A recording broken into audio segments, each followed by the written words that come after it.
Hey guys, we're here together on scene 4. Alright, this is that racing scene where we have the one car or scooter is going a little bit faster than the other.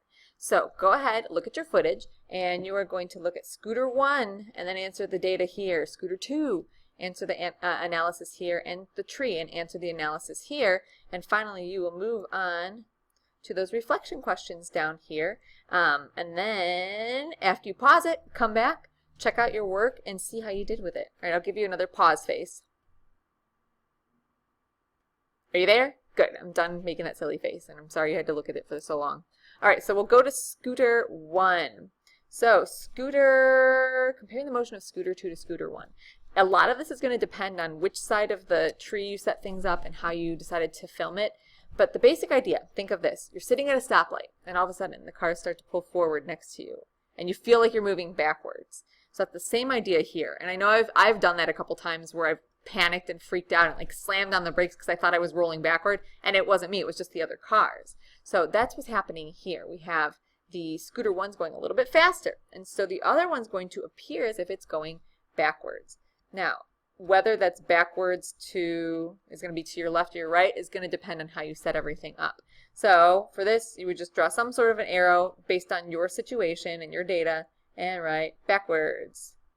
Now the other one, well, if I'm scooter 2 and I'm slower and here's scooter 1 and it's pulling away, then it's going to appear to be going faster forward. So faster forward. How you describe that, if it's left or right, to the left or the right, is going to depend again on how you set everything up. So your arrow, if that's, well, in this case, if backwards is to the right, then faster forward will be to the left. Again, it'll all be dependent on which way you decided to set your situation up. So now we move to the tree.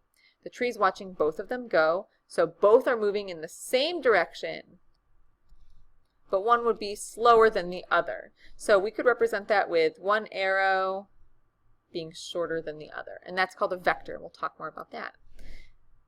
Okay, so now we're going to move down to our thought questions. Was the motion of scooter 1 the same as scooter 2 as it was from the tree? Well, scooter 1 we said was going backwards, and from the tree it was moving forwards. So no, it's not, because it appeared backwards.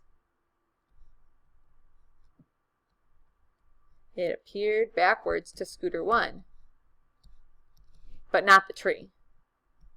Not the tree.